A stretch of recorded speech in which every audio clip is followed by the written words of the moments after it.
প্ৰথমেই আমি বাঁহপাতিজান শ্ৰী শ্ৰী শিৱ মন্দিৰৰ হৈ সকলো ভক্তবান বৈষ্ণৱবৃন্দক আন্তৰিক ধন্যবাদ আৰু কৃতজ্ঞতা জ্ঞাপন কৰিছোঁ আৰু সমূহ ৰাইজক আমি নমস্কাৰ জনাইছোঁ। আমাৰ এই বাঁহপাতিজান শিৱ মন্দিৰ ভাগি অনুষ্ঠান ভাগিত আজি বিভিন্ন কাৰ্যসূচীৰে পালন কৰিবলৈ লোৱা হৈছে।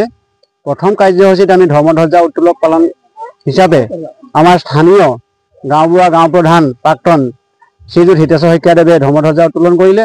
তাৰ পাছৰ কাৰ্যসূচী যতীন শইকীয়াদেৱৰ দ্বাৰা বন্তি প্ৰজ্বলন কৰা হ'ল আৰু লগতে বৃক্ষৰোপণ কাৰ্যসূচী শ্ৰীযুত ধ্যান বৰাদেৱৰ দ্বাৰা কৰা হৈছে আৰু লগতে এই মন্দিৰ ভাগৰ লগতে সংগতি ৰাখি ভাগৱত চৰ্চাৰ আয়োজন কৰা হৈছে।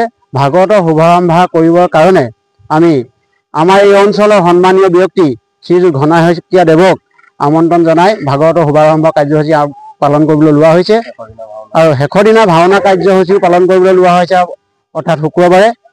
তালৈ আমি সৰুটি ৰাইজকে এই চেনেলৰ দ্বাৰাই নিমন্ত্ৰণ জনাইছোঁ আৰু লগতে আমাৰ এটা মন্দিৰ পৰিচালনা সমিতিৰ পৰা এটা অনুৰোধ আছে।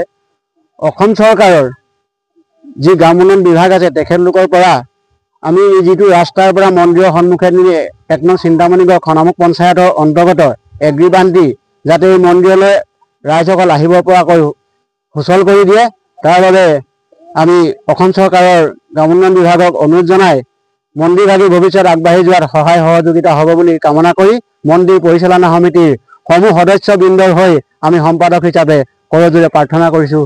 এয়া আমাৰ ক'বলগীয়া ইমানটা সামৰণি মাৰিলোঁ।